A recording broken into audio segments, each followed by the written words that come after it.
Hello, hello, hello, hello, hello, hello, hello, hello, hello, hello. This is the daily log, the daily dump, the daily I don't know what to call this. This is a thing I'm trying out though. But I'm doing some daily paintings. It's been I think 2 weeks, and so I have just stacks of footage piled up. These daily watercolor paintings, a lot of videos of these daily watercolor paintings. So I'm treating these kind of like a batch of paintings, and then I'll do three of them in this one, and then I'll kind of talk about them. And actually, this first one marks the 4 month anniversary since I started doing a painting every day. I've done one every day for 4 months, starting with this one. I started on December 27th, which I guess was a way to make it a New Year's resolution without actually making it a New Year's resolution. A soft New Year's resolution, I guess. And that's my advice when you're thinking about starting a New Year's resolution. Start it on December 27th, because January 1st, way too much pressure. You'll never last. You'll never cut it. You'll never make it in this business if you start on January 1st. But if you start on January or December 27th, you sneak in under the radar. It's like, when I'm not doing anything new. I started this in December. But this one that I'm working on right now that you're looking at was on April 27th. And I almost forgot to do it on April 27th. I remember it was like 11 at night, and I leaped up from my chair and gasped like an old lady who just saw a ghost or something, or remembered some clue. You know how like in shows, like if there's a detective, they'll remember some clue, and then it flashes back, and then they solve the crime. I solved the crime, and then I sat down and started doing a painting. And the inner critic in my head, the troll that lives in my brain, who's also watching me do this painting and every painting, they're always there, is just going, wow, wow, what a waste of time. Wow, 4 months and that's all you got. Wow, wow, wow, you spend all your time doing this and that's all you got. For some reason it always has like a like a sarcastic wow at the beginning of every sentence. Wow. Wow, 4 months and you're just splashing watercolor around like that. Wow. Wow, you suck. And to that troll, I just want to say, well, all right, cool.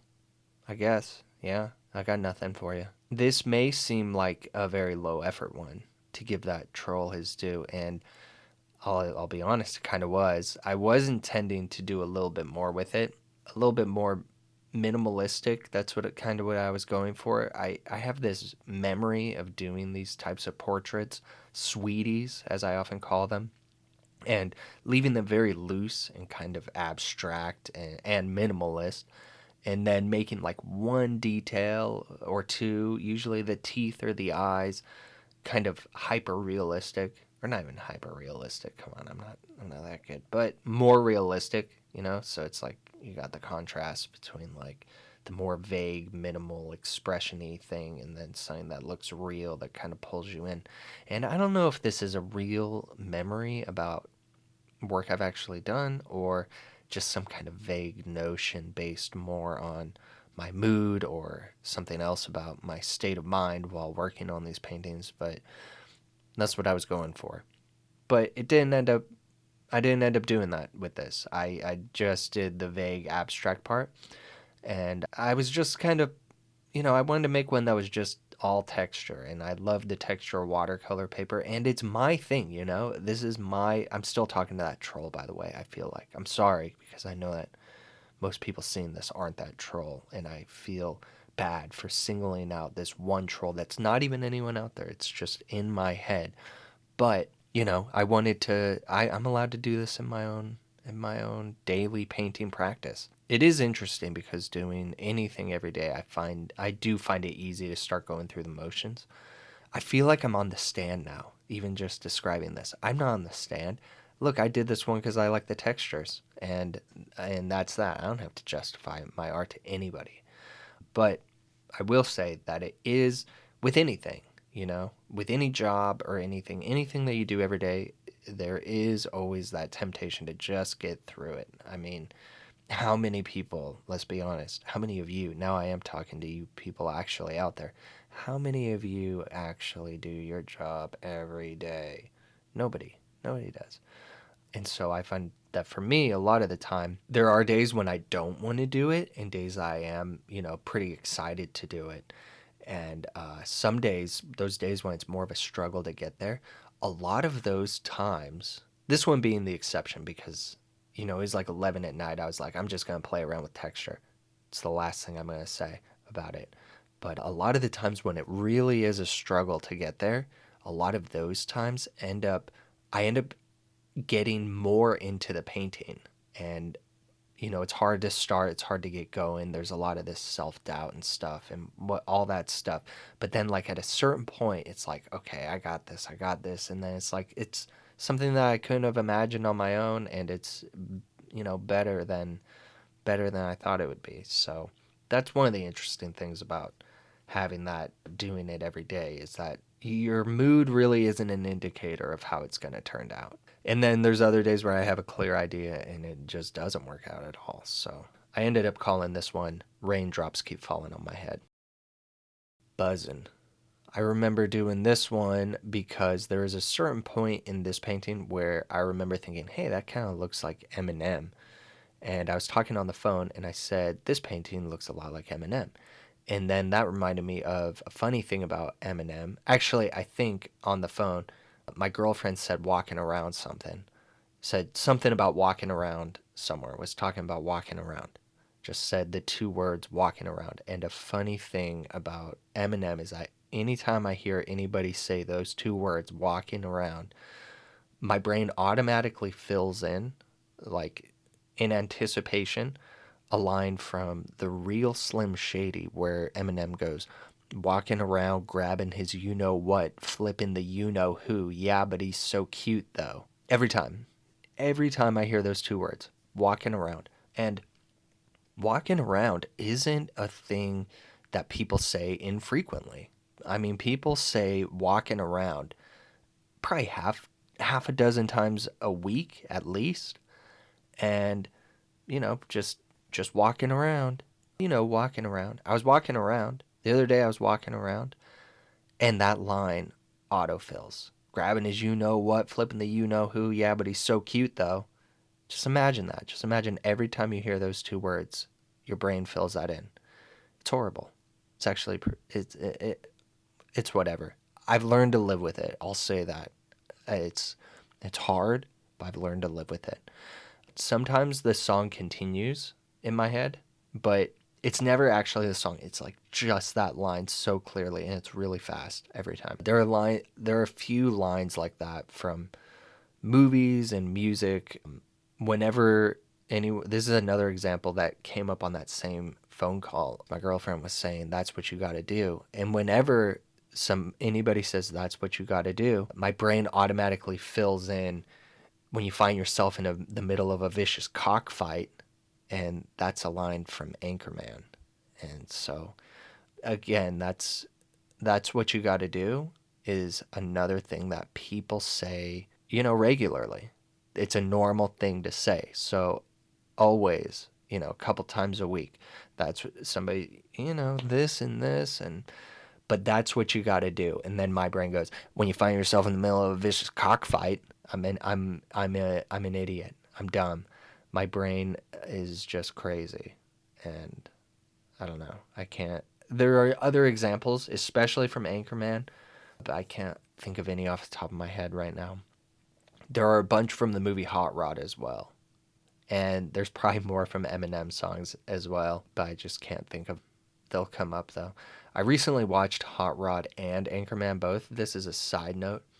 Hot Rod is still hilarious to me. Anchorman has honestly lost a little bit of its magic. I don't know if that's because I watched it like 30,000 times between the time it came out and like 2010, and I just remember it all, and it was all so funny to me. And then when I watched it again, if it was like it didn't hit me the way it first did back in 2003, or if I was just under some kind of spell during those years, I don't know.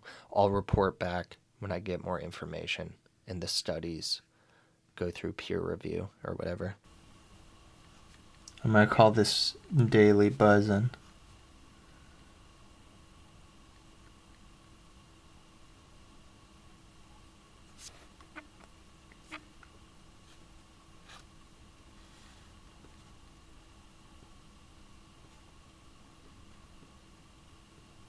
Okay, this piece is very stream of consciousness. I don't have much to say about the process or about what was going through my head when I did it, or you know what. I think I was using black and white and alizarin crimson maybe. I might be remembering that wrong. I might cut this out if I wasn't using those colors. But I do remember that it was one of those times where early on I had one thought that was saying, this is dumb. It will never work out. This is going to look stupid. You don't know what you're doing. And then the other side that went, if you just follow the process to the logical conclusion, no one will know. I don't know. I don't know what that means exactly. It always says something like that. It's always like, no one will know. No one will be able to tell. But the gist of the message is just follow the process to where it leads. It's just, you know, the spirit of what the little angel says. You know, in cartoons, how they have the little devil and the little angel on their shoulders. I get that with paintings almost every single time. Almost every single painting, no matter how big, no matter how small, no matter how long it's going to take, there's always a devil who goes, wow, just wow. Again, the troll. Wow, a life of studying this stuff, you know, composition and form and color and all that stuff. And this is what you do. Just wow. This will never be anything. Good paintings always look good from the very beginning, except yours. They suck now and they'll suck forever for the end of time. If it doesn't look good now, it won't look good later. You suck, you suck, you suck. And then the angel pops up and goes, just follow through. Keep your eye on the ball. Follow the process. No one will know the difference. You know what you're doing. Don't listen to that devil. And then I do. And they're both just there yammering on and on the whole time. And with a lot of these, a lot of the time, it depends on what else I have during the day. A lot of these daily paintings. I mean, part of doing it every day is fitting it into your day. You know, you can't spend, I mean, it would be nice, it would be great, but realistically, you can't work on up every painting all day long, every day. Sometimes I have more time, sometimes I have less time. I'd say maybe an hour and a half to 2 hours is about like the most time that I'll spend on one during the day. But on most days, it has to be under an hour. So within that limit, I try and just follow the procedure to the best of my ability, paint how I know how to paint.